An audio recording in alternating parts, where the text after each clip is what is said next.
أهلا بحضراتكم مع حلقة جديدة ضمن سلسلة 1000 سؤال وجواب في جراحات العمود الفقري.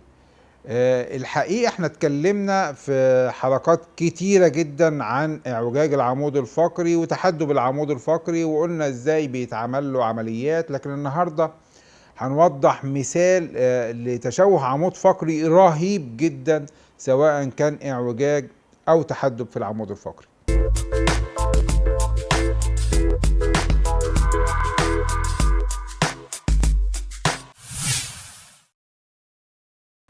النهارده معانا حالة أحمد. زي ما احنا شايفين أحمد عنده تشوه رهيب جدا، زي ما احنا شايفين في الصورة ديت، سواء كان الإعوجاج أو زي ما احنا شايفين في الصورة التانية ديت بالنسبة للتحدب بتاع العمود الفقري.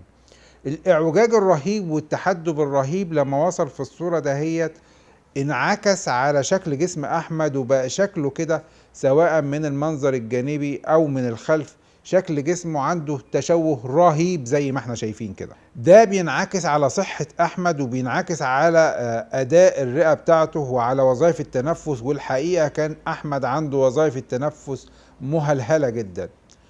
لما بنوصل في الإعوجاج والتحدب للمراحل الرهيبة ديت، الامور بتبقى في منتهى الصعوبة ان احنا نعمل عملية، وللأسف ان احيانا بتوصل لفشل في التنفس وحتى ما نقدرش نعمل عملية، وبيكون مصير الطفل او الشاب ده محتوم بدون جراحة.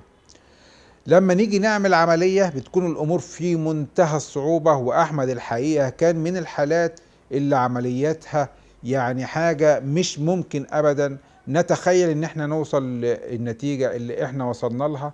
ودي صورة احمد بعد العملية، ونقدر نشوف قد ايه احمد اتغير وقد ايه ده هينعكس على حياته.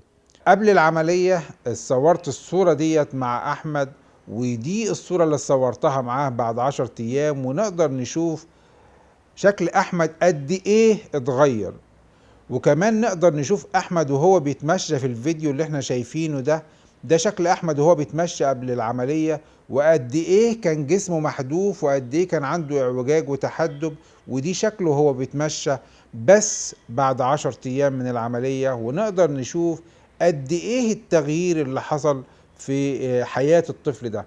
نتمنى لأحمد حياة سعيدة وصحة جيدة، ونتمنى ان محدش ابدا يسيب ابنه لحد ما يوصل لمرحلة من التشوه زي اللي كانت عند احمد دي، لان في المرحلة دي الامور بتبقى في منتهى الخطورة. ولكن ده ما بدأش كده، ده كان اعوجاج صغير وكان تحدب صغير، من اللي نسبة التصليح بتاعته بتكون رائعة جدا، ونسبة نجاح العملية اكتر من 99% زي ما قلنا في الحالات اللي قبل كده. لكن لما بنوصل للمرحلة الخطيرة ديت بنوصل لمعاناة ومأساة كبيرة جدا، ونتمنى الاستفادة للجميع.